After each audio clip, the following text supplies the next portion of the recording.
Time for Focus next, and today we bring you a report from the city of Huelva in southern Spain. It's known around the world for its strawberries. The season lasts 3 months and has attracted workers from Eastern Europe and Morocco. Recently, Moroccan workers have complained about working conditions on the farms, and some have even reported cases of sexual harassment. Unions in Andalusia say few locals really care about what's going on because of the huge sums the strawberry industry generates, adding pickers are treated a little better than slaves. Our correspondents on the ground filed this report. In a house in a secret place in Andalusia, a dozen Moroccan women hide out. We won't be showing their faces.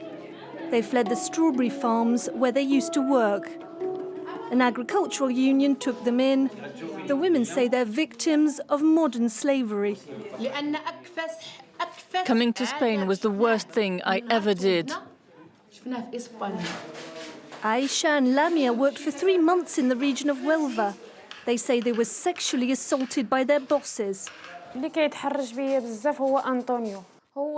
He was called Antonio and he was a big man.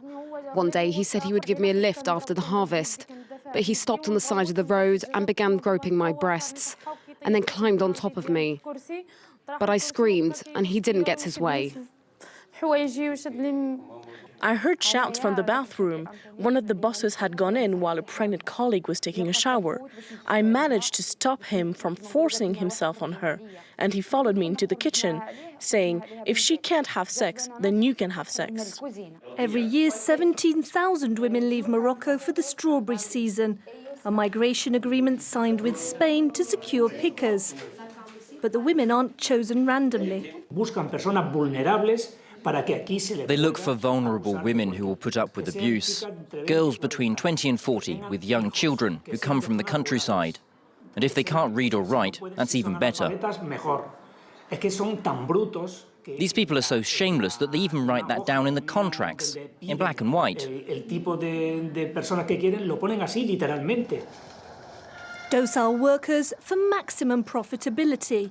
Because in Andalusia, anything goes when it comes to making a fast buck from strawberries, which are intensively grown in plastic greenhouses.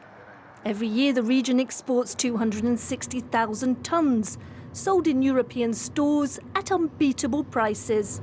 There you have greenhouses with blueberries and strawberries. And right beside them, you have camps for migrants, slums without electricity or any sanitation.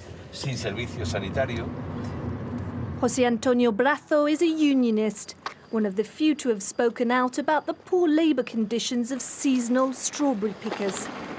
Fear is their weapon.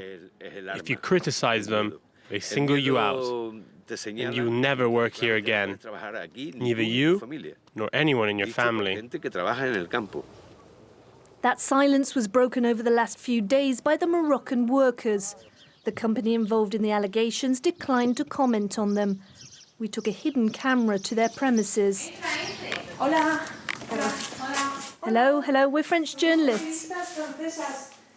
If it were true, if we'd really kept 400 women locked up, we'd already be in prison. We wouldn't be here.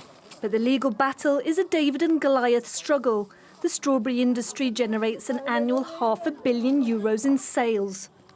We contacted representatives of the sector, but they also refused to grant an interview. They didn't want to give too much weight to the complaints from the Moroccan pickers. 100,000 people work here picking strawberries, directly or indirectly, whether as producers or distributors. Frankly, if out of these 100,000 there are just 3 formal complaints, do you really think that's representative? The industry argues these cases of sexual assault are isolated ones. They don't want to discourage other women from coming to Spain to work. The pickers who've spoken up have paid a heavy price. They were never paid their salaries, and they're no longer welcome in Morocco. In our country, Morocco, when a woman is a victim of sexual abuse, it's shameful. You can even be punished by the law for it. Because of what happened to me, my husband has just filed for divorce.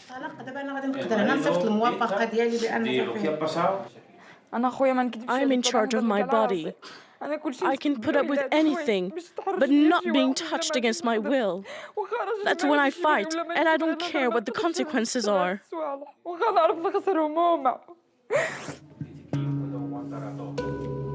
She says she can't go back to picking strawberries after what's happened.